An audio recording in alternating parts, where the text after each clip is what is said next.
안녕하세요. 아까 전에 영상을 올렸었는데요. 계속 드라마 연구를 하다 보니 소름 돋는 사실을 알아버렸습니다. 봉수의 진짜 계획은 따로 있었네요. 조사를 하다 보니 사실 봉수는 성화를 속였던 것을 알 수가 있었습니다. 양궁 대회 날 하루만이라도 온전히 봉수 없이 대회를 치르게 하고 싶었던 성화에게 봉수는 제안을 했습니다. 바로 얽매를 시전해서 자신을 하루 동안 묶어두는 것이었는데요. 사실 이 이야기가 성립이 됐던 것은 초반부터 성화가 한문을 모르는 까막눈이라는 사실을 알려줬었기에 가능한 이야기죠. 반대로 시청자들도 놓치는 부분이 바로 이 부분이었습니다.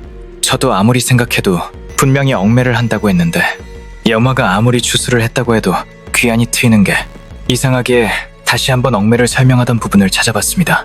결국 저의 예상대로 봉수가 알려준 글자는 얽매가 아닌 구원이었습니다.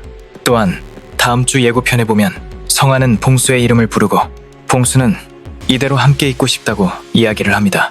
또한 거울 속에 주머니에 손을 넣고 있는 사람이 계속 누구일지 궁금하게 만드는 장면이 있는데요.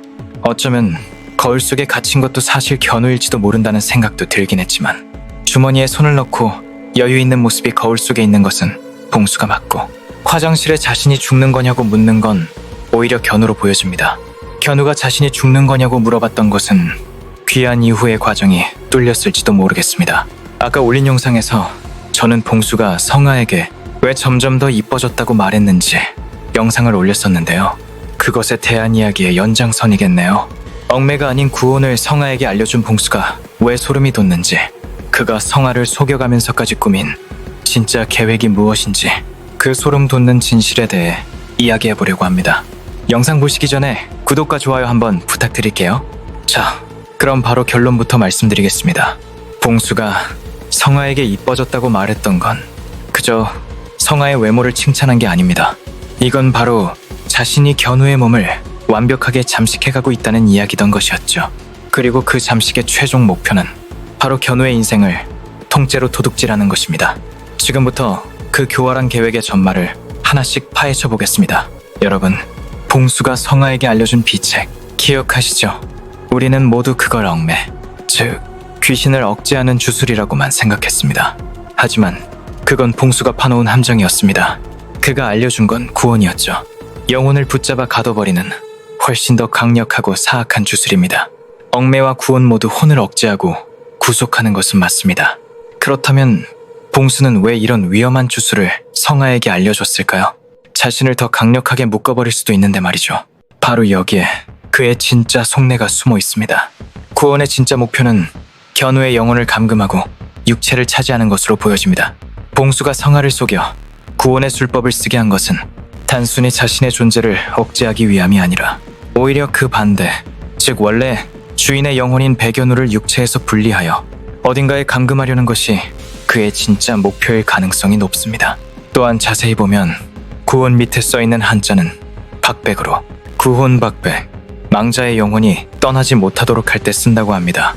또한 견우의 몸에 새긴 부적은 만이신현, 수많은 이계의 신령들을 다루는 현묘한 힘, 양옆의 한자는 망냥귀사 악령들을 억압하거나 소멸시키는 의식이라고 합니다. 표면적으로는 귀신을 소멸하는 듯 보여지지만 사실은 그 반대일 가능성이 높아 보입니다. 겉으로는 악령이 자신을 억제하기 위한 봉인 문양처럼 보이지만 실제로는 숙주의 혼을 구속하고 육체의 생명력을 묶어 영혼이 도망치지 못하도록 봉쇄하는 것이죠. 결국 몸과 정신을 모두 장악해 악귀가 완전히 견우의 몸을 차지하려는 듯 보여집니다. 이렇게 생각하면 모든 퍼즐이 맞춰집니다. 견우의 의식이 육체 안에 남아있는 한 봉수의 빙의는 언제나 불완전합니다.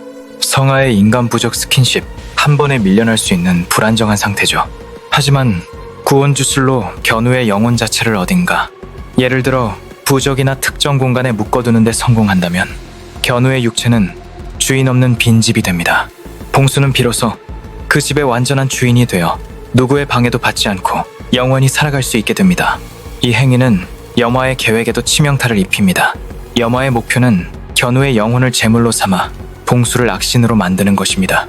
그런데 만약 봉수가 먼저 견우의 영혼을 다른 곳에 감금해버린다면 염화는 가장 중요한 제물을 잃게 됩니다. 봉수는 염화에게 당신이 나를 악신으로 만들어주지 않아도 나는 내 방식대로 영원한 삶을 얻겠다고 선언하며 그녀의 계획 자체를 무력화시키는 최악의 배신을 하는 셈입니다. 봉수가 얻는 궁극적인 이득은 견우의 삶 그 자체일 수도 있겠네요. 봉수는 이번 기회에 자신을 악신으로 만들려는 여마의 계획을 무력화시키고 그녀의 통제에서 완전히 벗어나면서 봉수는 성하의 선한 힘을 역이용하여 단순히 자신의 한을 푸는 것을 넘어 한 인간의 존재 자체를 지워버리고 그 자리를 차지하려는 아끼다운 가장 탐욕스럽고 잔인한 계획을 세운 것입니다. 그가 성하에게 알려준 비책은 구원의 손길이 아니라 견우의 영혼을 향한 섬뜩한 구속영장이었던 것은 아닐까요? 결국 봉수가 성하에게 건넨 것은 단순한 해결책이 아니라 또 다른 계약이자 함정이었던 셈입니다. 바로 견우의 삶 그 자체를 강탈하는 것입니다. 다음 주 예고편에서 성하가 봉수의 이름을 부르자 이대로 함께 있고 싶다고 말하는 장면, 이제 이해가 되시나요? 이건 더 이상 견우의 몸을 빌린 봉수가 아닙니다. 견우의 존재를 지우고 스스로 배견우가 되려는 봉수의 소름 돋는 선언인 겁니다. 악귀는 성하와 첫 만남부터 박성하에게 흥미를 느끼는 듯 안녕무당이라면서 인사를 건넸죠. 그는 그녀를 제거해야 할 위협이 아니라 함께 놀 수 있는 재밌는 무당으로 여기는 듯이 그는 그녀에게 내기를 제안하기도 했죠. 처음엔 성하라는 무당의 호기심이 있었던 악귀에게 박성하는 그에게 봉수라는 이름을 붙여주었죠. 그것은 그를 일반적인 악귀에서 개별적인 존재로 봉수라는 정체성을 가진 존재로 변하게 했습니다. 성하는 악귀라고 불리는 그를 단순한 괴물로 취급하지 않았고 그녀는 그에게 이름을 주게 된 순간부터 어쩌면 봉수로 살고 싶은 마음이 생겼기에 그 순간부터 견우를 어딘가에 가두고 싶어 했던 것 같기도 합니다. 그는 과거의 비극과 그로 인한 한으로 정의된 존재였지만 봉수라는 이름을 얻고 자신이 잃었던 학생 때 즐길 수 있는 것들을 견우의 몸으로 살아가면서 경험하고 싶어진 것이죠. 결국 얽매에 대한 이야기는 모든 시청자들을 속이는 절묘한 반전을 장치해둔 듯 보여지는 설정인 셈입니다.